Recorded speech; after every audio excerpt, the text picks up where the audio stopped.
வணக்கம் மக்களே, welcome to my YouTube channel. So இன்றைக்கி மகாநதியில் பார்த்தீங்கன்னா காவேரி வந்து பொண்ணு பார்க்க வந்திருந்தாங்க.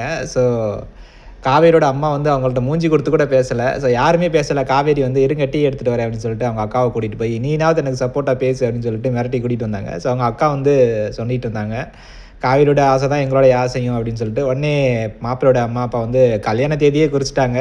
அவங்க அம்மா வந்து ஆனால் காவேரியோட அம்மா வந்து ஒரு மூஞ்சில் ஈ கூட ஆடல, அந்தளவுக்கு அமைதியாக அப்படியே உட்காந்துட்டே இருந்தாங்க. ஸோ அதுக்கப்புறம் பார்த்தீங்கன்னா காவேரி வந்து ரொம்ப டென்ஷன் ஆகிட்டாங்க. அதுக்கப்புறம் அவங்க மாப்பிள்ளையோட அம்மா வந்து அவனை வெளியே கூட்டிகிட்டு போய் சரி நாங்கள் அப்புறம் பேசிட்டு சொல்கிறோம் அப்படின்னு சொல்லிட்டு கூட்டிகிட்டு போயிட்டு, இந்த பொண்ணோட அம்மாவுக்கு வந்து கல்யாணம் பிடிக்கவே இல்லை போல இருக்கடா, என்னடா நீ இப்படின்னு சொல்லிட்டு பேசிகிட்டு இருந்தாங்க. இடுமா அப்புறம் பேசிக்கலாம் அப்படின்னு சொல்லிட்டு அவங்க கூட்டிகிட்டு போயிட்டாங்க. அதுக்கப்புறம் இந்த சைட் பார்த்தீங்கன்னா குட்டி காவேரி அம்மு வந்து நீ ஸ்கூலுக்கு கிளப்பி விடுங்கப்பா, எனக்கு காவேரி மிஸ்ஸை பார்க்கணும் போல இருக்குது அப்படின்னு வந்து சொல்லிட்டு இருந்துச்சு.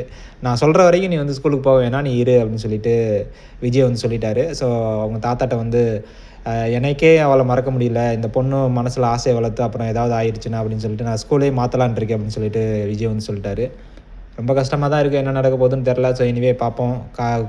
குட்டி அம்மு வந்து குட்டி காவேரி வந்து காவேரியோட திருப்பி மீட் பண்ணுவாங்களா, காவேரி வந்து ஸ்கூலில் தேடி பார்க்குறாங்க, ஸ்கூலுக்கும் அவங்க வரல. ஸோ என்ன ஆக போகுதுன்னு தெரில. ஸோ பார்ப்போம் என்ன நடக்க போகுது அப்படின்னு சொல்லிட்டு. உங்களுடைய கருத்தை கமெண்ட் பண்ணுங்க, நான் தெரிஞ்சுக்கிறேன். தேங்க்யூ.